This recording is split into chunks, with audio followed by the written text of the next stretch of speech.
Ladies and gentlemen, welcome to Thomas's Reading Room. We're on another chapter of Trip Across the Pond. The author is Thomas Chptr again, that's me.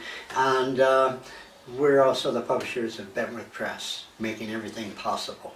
Now this chapter is throwing everything at me other than the kitchen sink. Chapter 22, let's proceed.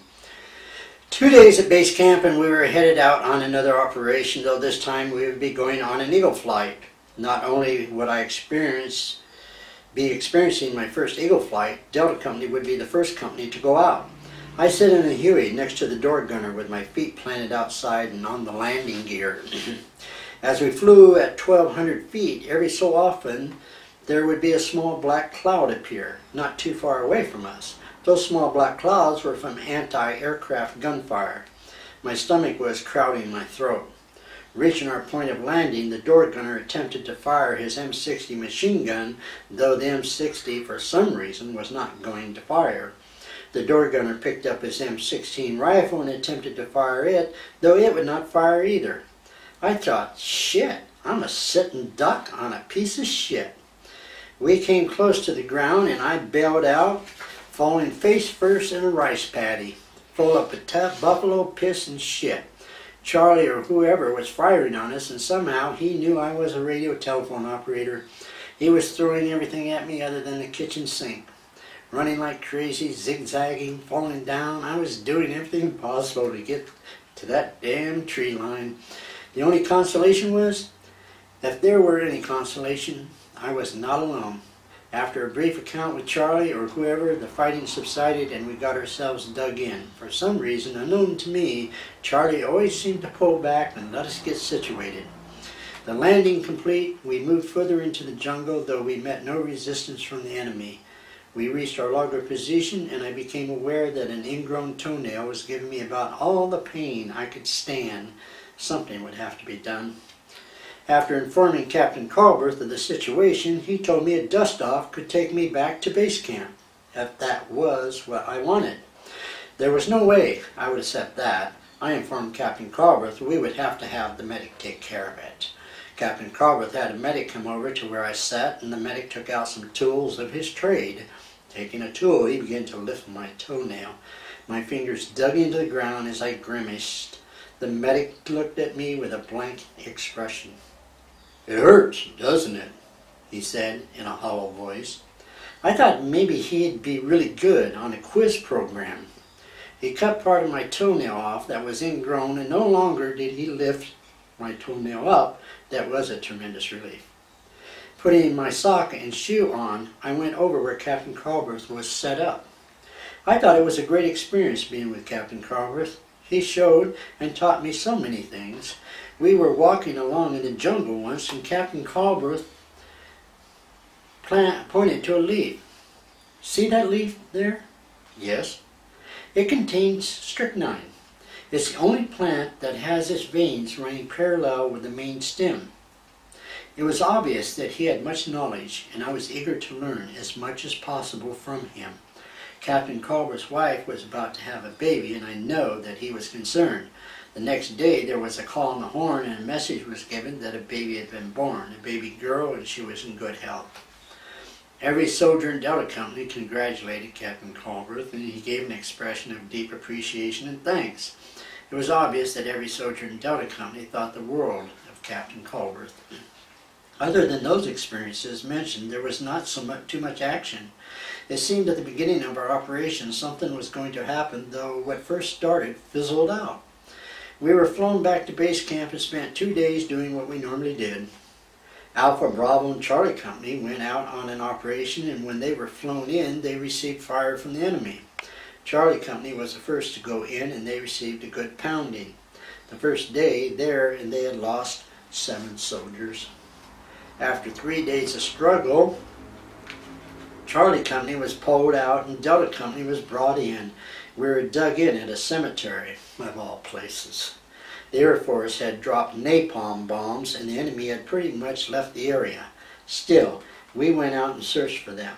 The next day was a birthday for me, 23 years of age. Captain Colberth and a few of the other soldiers wished me a happy birthday. Then some soldiers chipped in and gave me some of their beer. There I was, standing in a foxhole at a cemetery, eating lima beans out of a sea ration can, having enough beer to get really fucked up, and it was my birthday. I thought it could not get any stranger than that. The seventh day, and we were about to pull out. A Chinook was coming in when suddenly I was knocked to the ground. The Chinook was about 45 feet in the air, and its doors and windows were flying out of it. There was dirt thrown over me, and I about broke my leg attempting to get to a foxhole. I had not an idea if I'd been hit or what happened. The Chinook lifted higher into the air, and after a few moments had passed, everything seemed okay. The Chinook lowered enough so as some equipment could be loaded, and a few soldiers retrieved the doors and windows. 6 feet from where I'd stood was a concussion bomb planted below the surface of the ground. The pressure from the blades of the Chinook set the concussion bomb off, and being only 6 feet away, I was affected by the concussion. I felt like my ears had been blown out of my head. It seemed amazing that my foxhole was close by, and after walking around that area over the last 4 days, I never stepped on that concussion bomb. I thought, what was it with me anyway? How often had I come close to death and come out unscathed? There was another time when we were out on an operation and we had reached our logger position. A soldier had carried my extra battery for my radio, and I went searching for him. Walking around to a few areas, I found the soldier and took my battery. After walking back to my area, there came a loud explosion. It seemed that an officer had been walking in the same area that was walked by me and stepped on a concussion bomb, tearing one leg off. Looking back over my life's experience, they definitely seemed mysterious, and there remained many unanswered questions. Soon the Chinook left, then the Hueys came. Simultaneously, a Smokey the Bear laid a screen of white smoke in front of the Hueys and the soldiers.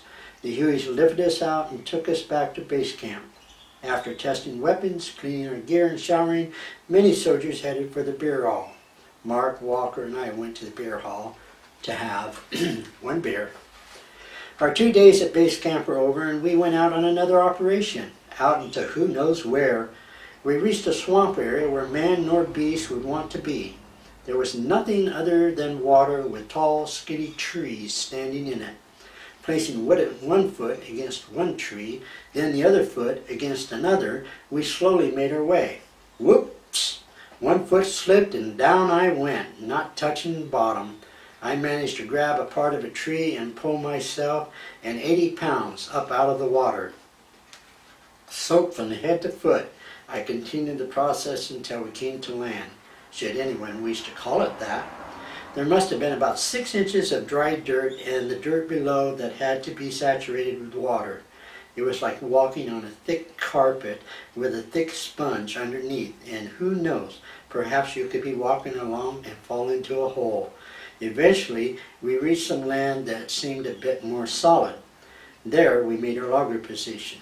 A good-sized pond was close by, and I proceeded to assemble my hammock about 50 feet from the shore's edge. Cutting a skinny tree, I made 2 posts, then digging 2 holes, I placed the 2 posts, one in each hole. I tied the end ropes from the hammock to the ends of the 2 posts and decided I would not put up the poncho for a roof. What was left of the day was given to cleaning and drying equipment. The gas mask I could forget. Once the filters became wet, that was it. No longer would they do their intended job. With the humidity being so high, every piece of equipment that was made of metal would rust overnight. So cleaning and oiling our rifles and bayonets every morning was mandatory. Another item that was extremely important was keeping our feet dry. To look at my feet, a person may have wanted to vomit. The skin was white in some places, red in others, and there would be black circles at the bottom of my feet, some the size of a quarter. Trench foot could be easily obtained, and one soldier I knew personally obtained it. The bright side of it was that he was pulled from the field. However, the dark side of it was he could not walk on his feet for the time being, nor would he be able to put shoes on for 2 years. That is, should everything go okay and the feet heal themselves. When it became dark, swarms of mosquitoes came after us as if we were prime rib. Being on radio watch, I used insect repellent, and that was issued to us, and put a poncho around me. However, that was like pissing in the wind. The mosquitoes penetrated the poncho as if it was not there, and the insect repellent became worthless. I do not know how the hell any of us withstood it. 20 minutes to the hour, and it was time for sit rep. Delta 4 X-ray, Delta 6 X-ray, over. Delta 4 X-ray, Delta 6 X-ray, sit rep, over. Delta 4, sit rep, okay. And so it was with the remaining 3 platoons. 10 minutes to the hour, and it was time to call battalion. Falcon 6 X-ray, Delta 6 X-ray, over. Falcon 6 X-ray, over. Delta 6 X-ray, sit rep, okay. How do you read me? Falcon 6 X-ray, Lima Charlie, over. Delta 6 X-ray, out. Repeated the process 2 more times. It became one of the junior radio telephone operators' turn to pull radio watch. Laying back in my hammock was the last thing I remembered. I woke in the morning, looked around, and wondered who moved me into the pond. There was an inch of space between the water and the bottom of my hammock. Everything that was laid on the ground last night was submerged in water. I thought, what a bitch! How could the water rise that much? Hell, there was at least 50 feet distance between the shore's edge and me. Oh well, getting out of the hammock, wading in the water, I picked up my equipment and took it to the new shore's edge. Wading back, I took the hammock down and brought it with me, leaving the 2 posts there. Perhaps someone will come by later, realize what they were used for, and have a good laugh. Captain Calberth and a few others who witnessed the event had a good laugh. From that point of view, it was good, as it helped to cheer them. Having cleaned my equipment again in record time, we soon left for our base camp. The distance was short, and we made the trip back in 1 day. Never had it felt so good to get back. At base camp, I was driving Captain Calberth from battalion headquarters to a company area. He told me that Delta Company would be going on a week's vacation at the Rock Crusher.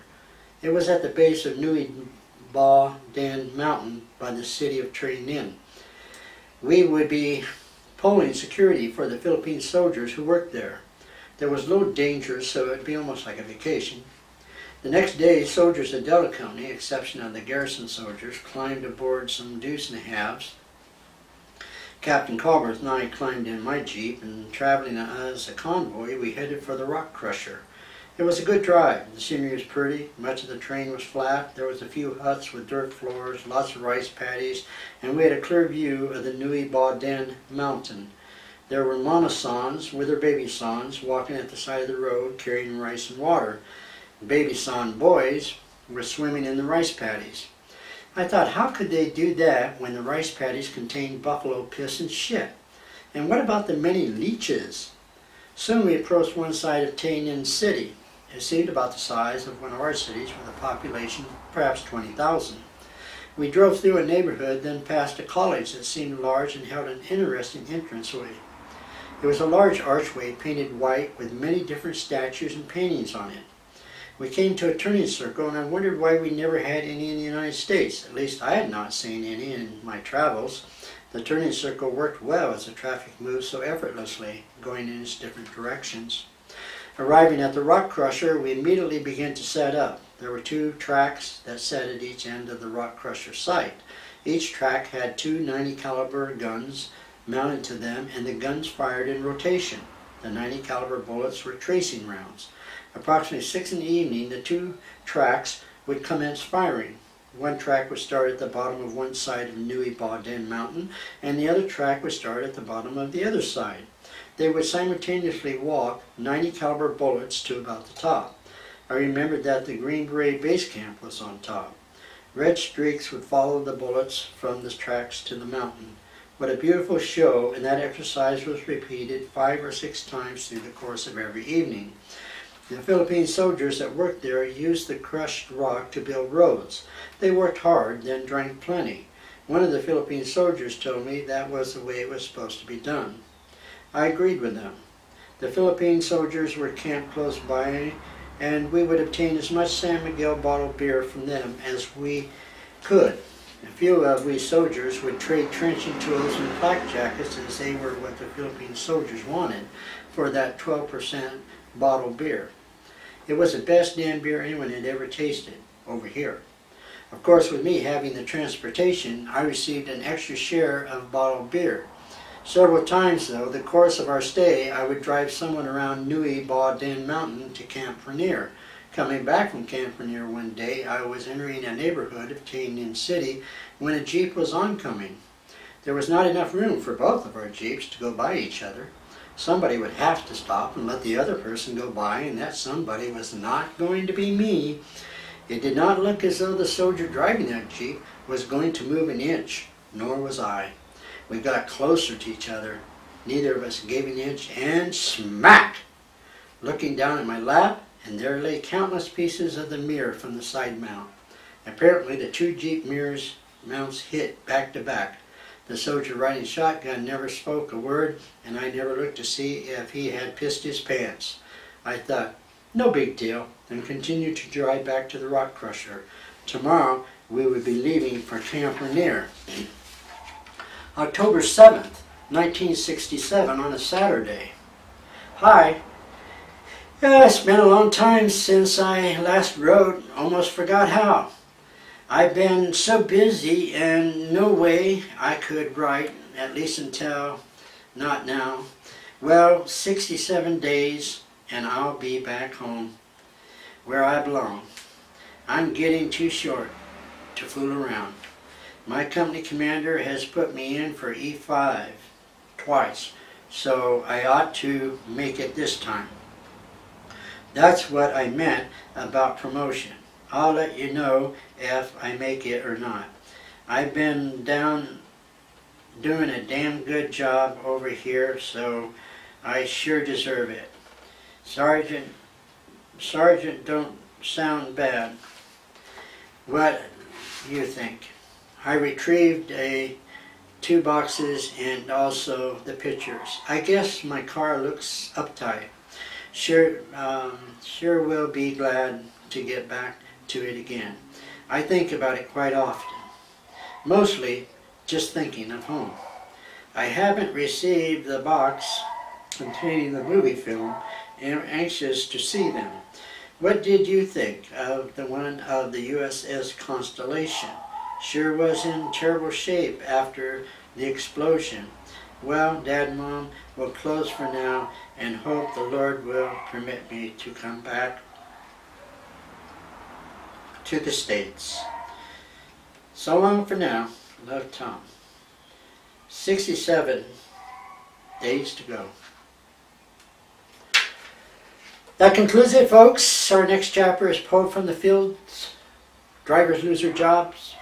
Life is in the wind. Chapter 23. Thank you very much. I hope you really enjoyed, folks. You really do.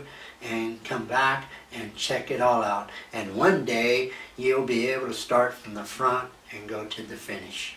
Thanks very much. Bye.